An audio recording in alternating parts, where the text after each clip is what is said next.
جب نبی کریم صلی اللہ علیہ وآلہ وسلم حالت نزاع میں تھے اور آپ صلی اللہ علیہ وآلہ وسلم کے وصال کا وقت قریب تھا، تو آپ صلی اللہ علیہ وآلہ وسلم کے ارد گرد صحابہ کرام علیہ اجمعین جمع تھے کہ اچانک نبی کریم صلی اللہ علیہ وآلہ وسلم نے ہاتھ کے اشارے سے کچھ لکھنے کے لیے طلب فرمایا اور ساتھ ہی ارشاد فرمایا کہ مجھے لکھنے کے لیے یا تحریر کرنے کے لیے کچھ دو، تاکہ میں تمہیں کچھ ایسی باتیں لکھ دوں کہ جس کے بعد تم کبھی بھی گمراہی میں نہیں پڑو گے۔ یہ سن کر حضرت ابو بکر صدیق رضی اللہ تعالی عنہ اور حضرت عمر فاروق رضی اللہ تعالی عنہ نے تمام صحابہ کرام علیہ اجمعین کو منع کر دیا اور کہا کہ نبی کریم صلی اللہ علیہ وآلہ وسلم کو قلم یا کرتاس مہیا نہ کیا جائے، کیونکہ اگر آپ صلی اللہ علیہ وآلہ وسلم کو لکھنے کے لیے قلم یا کرتاس مہیا کر دیا گیا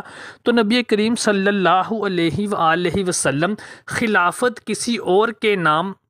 حضرت سعید بن جبیر رضی اللہ تعالی عنہ کا بیان ہے کہ حضرت ابن عباس رضی اللہ تعالی عنہ نے بتایا کہ جمعرات اور جمعرات کا روز کیا ہے۔ اس روز رسول اکرم صلی اللہ علیہ وآلہ وسلم کی بیماری شدت اختیار کر گئی تھی اور نبی کریم صلی اللہ علیہ وآلہ وسلم نے صحابہ کرام سے ارشاد فرمایا تھا کہ مجھے لکھنے کے لیے کچھ چیزیں لا کر دو، تاکہ میں تمہیں ایسی تحریر لکھ کے دوں کہ میرے بعد بھی تم کبھی بھی گمراہ نہ ہو سکو گے۔ کچھ لوگ جھگڑنے لگے، حالانکہ نبی کریم صلی اللہ علیہ وآلہ وسلم کی بارگاہ میں جھگڑنا مناسب نہ تھا۔ بعض حضرات کہنے لگے کہ شاید آپ صلی اللہ علیہ وآلہ وسلم بیماری کے باعث ایسا فرما رہے ہیں۔ پس انہوں نے دوبارہ جا کر دریافت کیا تو فرمایا اس بات کو جانے دو، جس حالت میں میں ہوں وہ اس بات سے بہتر ہے جس کی جانب تم مجھے بلا رہے ہو۔ اور نبی کریم صلی اللہ علیہ وآلہ وسلم نے ان تین باتوں کی وصیت فرمائی۔ نمبر 1، آپ نے فرمایا مشرکین کو جزیرہ عرب سے نکال دینا۔ نمبر 2، آپ نے فرمایا کہ سفیروں کے ساتھ اسی طرح سے حسن سلوک کرنا جیسا کہ میں کرتا تھا۔ تیسری وصیت سے وہ خاموش ہو گئے۔ یا فرمایا کہ میں بھول گیا کہ نبی صلی اللہ علیہ وآلہ وسلم نے کیا ارشاد فرمایا تھا۔ محترم ساتھیو، حدیث کرتاس ایک مشہور حدیث ہے جس کو بہت سے راویوں نے بہت سے زاویوں سے بیان کیا ہے، لیکن صحیح مسلم اور امام ترمذی کی صحیح سند کے ساتھ روایات میں حدیث کرتاس کا واقعہ جو درج ہے وہ کچھ اس طرح سے ملتا ہے کہ نبی کریم صلی اللہ علیہ وآلہ وسلم نے اپنے وصال با کمال سے پہلے، جب نبی صلی اللہ علیہ وآلہ وسلم حالت نزاع میں تھے، اپنے صحابہ کرام علیہ اجمعین سے قلم اور کرتاس طلب فرمایا اور ساتھ فرمایا کہ لاؤ میں تمہیں کوئی ایسی چیز لکھ دوں جس سے تم میرے بعد کبھی گمراہی میں نہ پڑو گے۔ لیکن نبی کریم صلی اللہ علیہ وآلہ وسلم چونکہ اذیت اور تکلیف اور نزاع کے عالم میں تھے اور نبی کریم صلی اللہ علیہ وآلہ وسلم کو شدید تکلیف میں اور اذیت میں مبتلا دیکھ کر صحابہ کرام علیہ اجمعین کے درمیان اختلاف پیدا ہوا۔ کچھ صحابہ کرام نے عرض کی کہ نبی صلی اللہ علیہ وآلہ وسلم کو قلم اور کرتاس لکھنے کے لیے مہیا کر دینا چاہیے، لیکن وہیں پر کچھ صحابہ کرام نے یہ موقف اپنایا کہ نبی کریم صلی اللہ علیہ وآلہ وسلم حالت نزاع میں ہیں اور وہ پہلے سے ہی تکلیف میں اور اذیت میں مبتلا ہے، چنانچہ نبی کریم صلی اللہ علیہ وآلہ وسلم کو لکھنے کے لیے کچھ مہیا کر کے ان کو مزید تکلیف اور اذیت میں مبتلا نہیں کرنا چاہیے۔ یہ سوچ کر صحابہ کرام علیہ السلام نے آپ صلی اللہ علیہ وآلہ وسلم کو قلم اور کرتاس مہیا نہ کیا۔ حدیث کرتاس کو بنیاد بنا کر بعض فرقے حضرت ابو بکر صدیق اور عمر فاروق علیہ اجمعین کی شخصیات کو داغدار کرنے کی کوشش کرتے ہیں کہ ان دونوں صحابہ کرام نے نبی کریم صلی اللہ علیہ وآلہ وسلم کو قلم اور کرتاس صرف اس لیے مہیا نہیں ہونے دیا کہ کہیں نبی کریم صلی اللہ علیہ وآلہ وسلم اپنے بعد مسلمانوں کا خلیفہ حضرت علی کرم اللہ وجہ الکریم کو نامزد نہ فرما دیں۔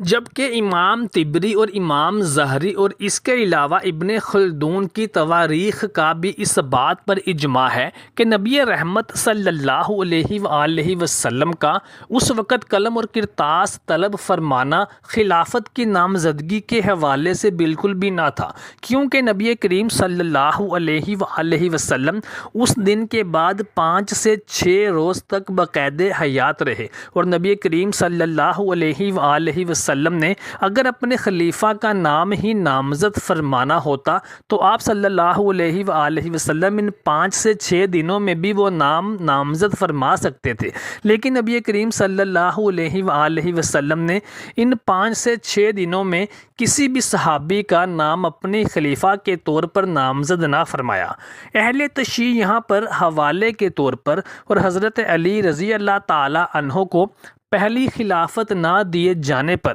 یہ روایات پیش کرتے ہوئے نظر آتے ہیں کہ نبی کریم صلی اللہ علیہ وآلہ وسلم نے مدینہ منورہ کی جانب ہجرت کرنے سے پہلے اپنے بستر پاک پر حضرت علی رضی اللہ تعالی عنہ کو لٹایا تھا، جس سے یہ ثابت ہوتا ہے کہ پہلی خلافت حضرت علی رضی اللہ تعالی عنہ کو ملنی چاہیے تھی اور وہ نبی صلی اللہ علیہ وآلہ وسلم کے جانشین تھے، جبکہ دوسرے فرقے اور خاص طور پر اہل سنت و جماعت یہ بیان کرتے ہیں کہ نبی کریم صلی اللہ علیہ وآلہ وسلم نے چونکہ حضرت ابو بکر صدیق رضی اللہ تعالی عنہ کو اپنی جگہ پر بیماری کی حالت میں اپنے مصلی امامت پر کھڑے ہو کر مسلمانوں کو باجماعت نماز پڑھانے کا حکم دیا، اس لیے پہلی خلافت کے زیادہ اہل اور حقدار حضرت ابو بکر صدیق رضی اللہ تعالی عنہ تھے۔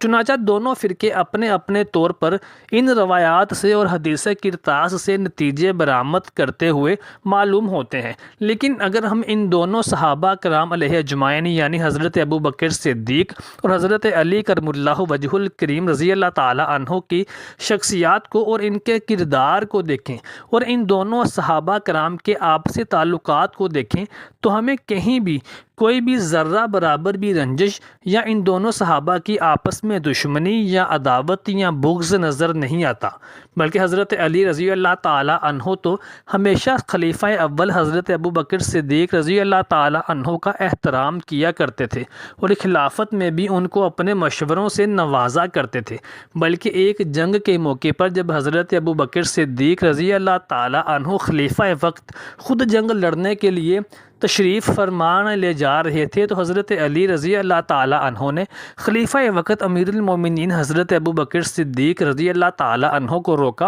اور فرمایا کہ اگر آپ کو کچھ ہوا تو امت مسلمہ کا کیا ہوگا؟ اور صحیح مسلم کی روایات میں بھی ہے کہ حضرت علی رضی اللہ تعالی عنہ نے پہلے حضرت ابو بکر صدیق رضی اللہ تعالی عنہ کی بیعت نہ کی تھی، لیکن بعد میں حضرت ابو بکر صدیق رضی اللہ تعالی عنہ کو اپنے گھر بلا کر ان کی خلافت کی بیعت کی تھی، اور مسجد نبوی میں بھی نماز کے بعد حضرت علی رضی اللہ تعالی عنہ کی عام مسلمانوں کے سامنے بیعت کا اعلان کیا تھا، جبکہ حضرت علی رضی اللہ تعالی عنہ نے بھی حضرت ابو بکر صدیق رضی اللہ تعالی عنہ کی وفات کے بعد ان کی بیوہ اہلیہ سے نکاح کیا اور حضرت ابو بکر صدیق کے حقیقی بیٹے محمد بن ابی بکر صدیق کو اپنے زیر سایہ تربیت دی اور ان کی پرورش کی۔ چنانچہ حدیث کرتاس کو بنیاد بنا کر ان صحابہ کرام علیہ اجمعین کی شخصیات کے بارے میں عام مسلمانوں میں شکوک و شبہات ڈال کر امت مسلمہ کو گمراہ کیا جانا ایک حیران کن امر ہے۔ محترم ساتھیوں، امید کرتے ہیں کہ آپ کو تاریخی حقائق اور حوالوں سے مزین ہماری آج کی ویڈیو پسند آئی ہوگی۔ برائے مہربانی ہماری ویڈیو کو لائک اور شیئر کرنا مت بھولیے گا اور کمنٹ سیکشن میں اپنی قیمتی آراء سے ہمیں آگاہ ضرور کیجیے گا۔